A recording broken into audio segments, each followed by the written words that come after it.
injured player. Don't destroy the rhythm of the game. Which were the problems in the past? The rhythm of the game is destroyed many times because of tactical reasons.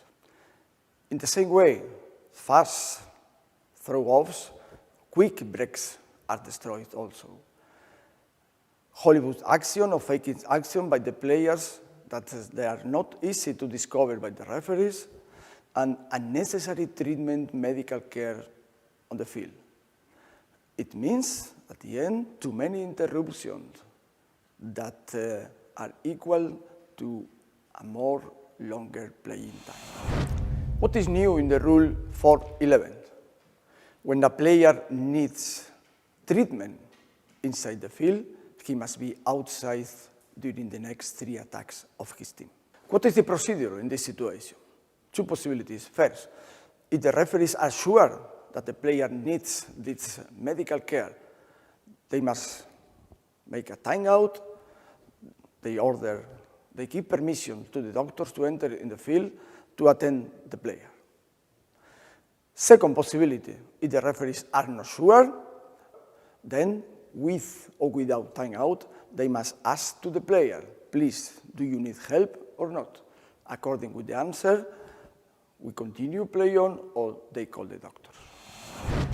If the injured player is in attack and he needs treatment, he must go outside, of course, for the next 3 attacks of his team. But this attack counts like the first attack. If the player is in defense, of course, he must be outside until the next 3 attacks of his team are finished.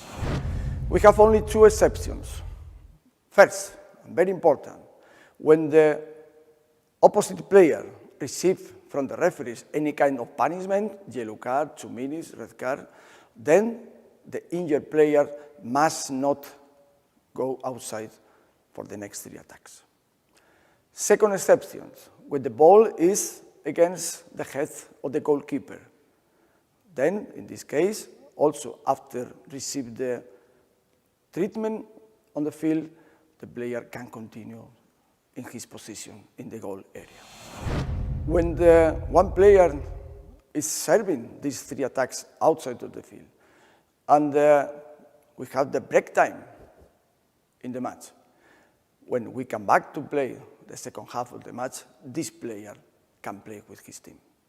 The same situation when the match is finished and we can continue, it's necessary to play extra times. And of course, after the 2 extra times, any kind of player in this situation can shoot the 7-meter throws because this is not a punishment. Who is the responsible to control these 3 attacks of the injured player? The technical delegate sitteth at the table. How to do that? He will place in both corners this card where is written the number of the player serving these 3 attacks. While this card will be placed at the table, it's not allowed for this player to participate in the match. If this card is played at the table and player number 8 enters in the field, he is guilty as a substitution foul. It means he will receive a 2-minute suspension. Now we will show you some video examples.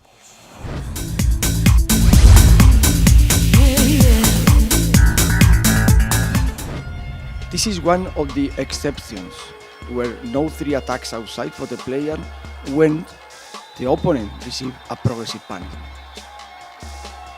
It's interesting to see how the referee asks to the player if he needs treatment on the field.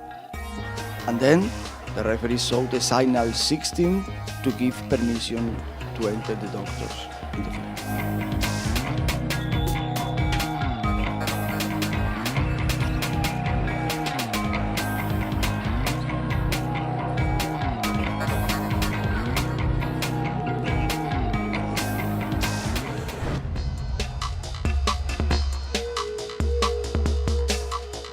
The injured player destroys a fast throw-off and the rhythm of the game. In this situation, the referees never must stop the game until the fast break finishes.